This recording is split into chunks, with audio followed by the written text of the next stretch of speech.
Fue y sigue siendo un héroe de las virtudes cristianas. Es alguien que no menoscabó ni la salud ni las propiedades. Él era descendiente de una familia adinerada y toda su fortuna, toda su herencia la invirtió en las cosas de Dios. Algo que siempre se le ha admirado es ese acercamiento, esa caridad para con el pobre. El padre Rafael Guízar y Valencia, en sus 3 años de servicio, no solo dio un impulso transitorio a la acción pastoral de la Iglesia en Cuba, sino que convenció vivencialmente a obispos y sacerdotes cubanos de la necesidad de evangelizar. Él tenía siempre el carisma, el entusiasmo por las misiones. Y él decía, yo soy un obispo misionero, yo no sé hacer otra cosa sino dar misiones. Se sintetiza todo en lo que llamamos caridad pastoral, porque él fue ante todo un pastor. En su pecho ardía la llama del amor de Dios que revelaba al misionero infatigable, al gigante de la caridad. Esta es la historia de aquel que ha sido declarado santo, el 5º obispo de Veracruz, de sangre latina y vocación universal, San Rafael Guízar y Valencia.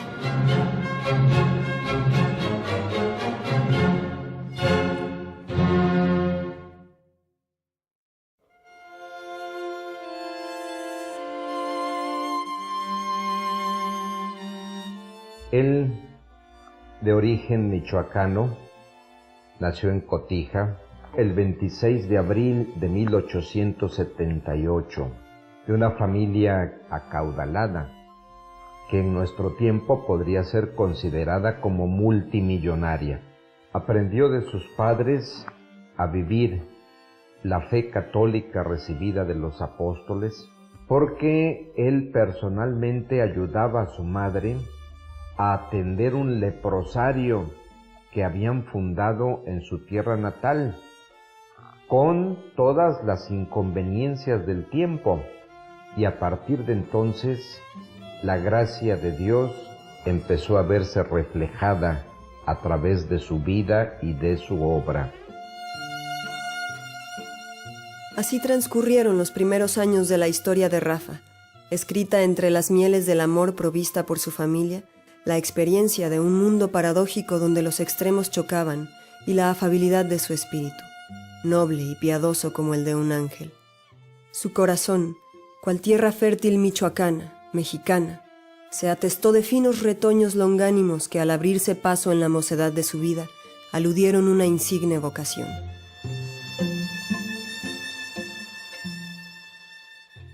Su vocación nace de una manera curiosa.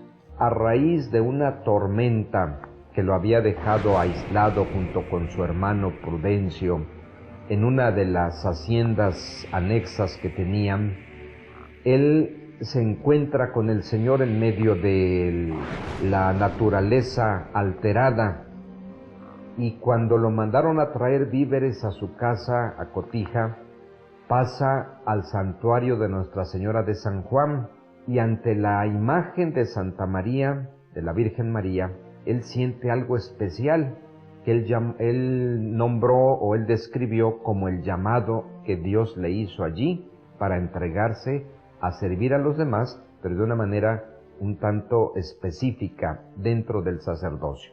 Siempre el llamado al sacerdocio va a ser un misterio, y creo que en eso todos los sacerdotes vamos a estar de acuerdo, porque es Dios el que llama, no es uno el que se presenta.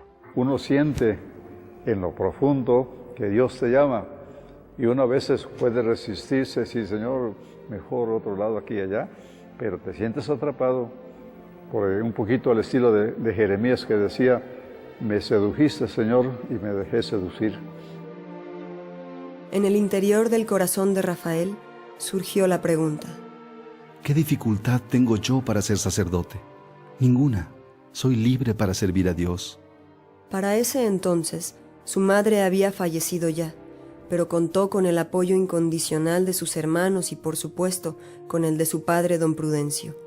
En el año de 1896 emprendió la aventura de su vida, cuando ingresó al seminario de Zamora a la edad de 18 años. En su tiempo de estudiante en el seminario, se caracterizó por ser un alumno aplicado, por un alumno piadoso que con sus compañeros ejerció de una manera directa la ayuda, la solidaridad y la caridad. Lo que hacía era compartir lo que sus padres le mandaban, ya fuera en dinero, ya fuera en especie. Sin duda la caridad fue su aliada incondicional en todos sus afanes. De su interior emanaba un júbilo por el hecho de acudir al llamado del Señor y sincronizar su deseo de realización personal con el plan de vida que Dios le estaba proponiendo. Esta alegría la plasmó en sus actividades cotidianas como seminarista. Y precisamente con un grupo de compañeros suyos pasaba por los dormitorios cantando, y él se ufanaba porque con cantos a la Virgen María, con cantos a Jesús sacramentado, con cantos alegres también y propios de su tiempo, iba despertando por los pasillos en los dormitorios a todos para indicar que era hora de levantarse, asearse para ir a hacer oración a la capilla. Y le llamaba a ese grupo y a los cantos los gallos místicos. La vocación del entusiasta seminarista se desarrolló entre la diversión con sus compañeros, el férreo aprovechamiento en los estudios y la inocencia propia de la edad. Sin embargo, al concluir el curso de filosofía, sobrevino un percance que lo impactó fuertemente. Fueron de paseo a una presa que se llama del Orandino, todavía existe, cerca de Zamora. Se subió a una canoa con sus compañeros porque era día de descanso, era día de paseo de los seminaristas, y no faltó el maloso que empezó a balancear la canoa de un lado para otro para asustarlos de tal manera que se fueran al agua. Él inmediatamente advirtió: no la muevan porque si me voy al agua yo no sé nadar. Y uno de sus compañeros no le hizo caso. Se hundió sin poder salir. En sus propias palabras dijo: creí que pronto me rescatarían, pero como pasaba el tiempo, pensé que me moriría y sentí mucho miedo. Me encomendé con todo fervor a la Virgen María, recé el acto de contrición que me dejó el alma tranquila y perdí el conocimiento. Tardaron en encontrarlo. Un padre, que era el espiritual, que era buen nadador, fue el que lo rescató. Ese accidente le causó una tuberculosis pulmonar muy fuerte y provocó algo que estuvo a punto de acabar con su vida. Eso lo marcó mucho, porque el haber salido con vida de ese accidente fue para él un signo de Dios de que lo quería precisamente para el sacerdocio. Con la mayor certeza, Rafael se enfocó en terminar sus estudios de teología.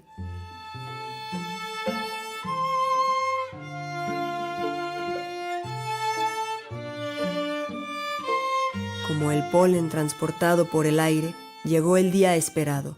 La iglesia de San Francisco, en Zamora, Michoacán, fue testigo del maravilloso momento cuando se ordenó sacerdote para siempre.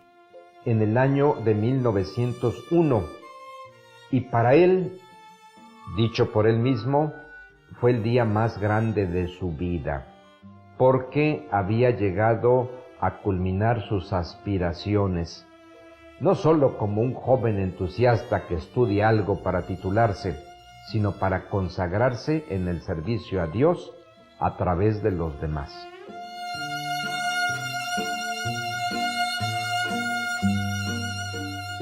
Reflexionando en las palabras de Jesús al reconocer que la mies es mucha y los operarios pocos, el entusiasta sacerdote destacó por su espíritu de servicio en los quehaceres pastorales, con el beneplácito de su prelado. Su obispo, el señor Cázares, cuando San Rafael Guízar es recientemente ordenado, lo nombra profesor y espiritual del seminario de Zamora.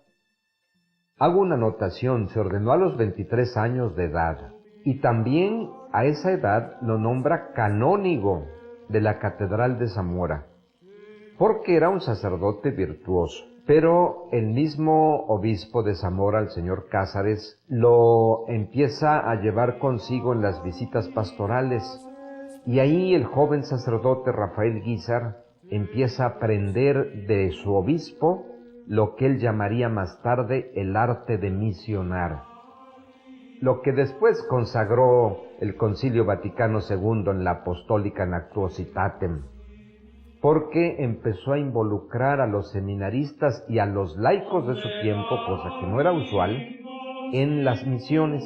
Tal era su entusiasmo por las misiones que el Papa León XIII le confirió el título de misionero con facultades muy amplias.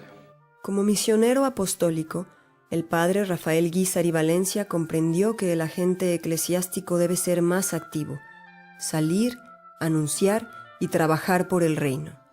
Encaminar como buen pastor a todas las ovejas al encuentro salvífico con Dios. En este sentido, descubrió otra faceta de su vocación que jugaría un papel determinante a lo largo de su ministerio sacerdotal y episcopal. Sus primeros años como clérigo transcurrieron entre los deberes como maestro del seminario, las actividades canónigas en la Catedral de Zamora y acompañando a su obispo en las visitas pastorales, hasta que una penosa prueba se presentó en su camino. San Rafael Guízar, estando muy cercano a su obispo, el señor Cázares, las envidias inmediatamente empezaron a rondar su vida y desgraciadamente dentro de sus mismos compañeros sacerdotes. Hubo una calumnia que lo hicieron ser como responsables de un ataque al obispo, una cosa así, desconocimiento de él, y el obispo sin mayor cuidado lo suspendió. Lo suspendió a divinis. Ahora, hay una anotación que debo hacer. Cuando el señor Cázares hizo esto de una manera un tanto arbitraria, bueno, el señor Cázares había sufrido un accidente y había quedado un poco mal de sus facultades. Y la suspensión a divinis es la máxima pena que un obispo le puede poner a un sacerdote, porque lo inhabilita, le prohíbe celebrar cualquier sacramento, todo, excepto la absolución en peligro de muerte. Lo saca del seminario y estuvo confinado a vivir en su casa, a asistir a misa de 7 todas las mañanas a la Catedral de Zamora para recibir la comunión como cualquier fiel, revestido con cota y estola como canónigo, y esa suspensión la aguantó aunque él sabía que era injusta.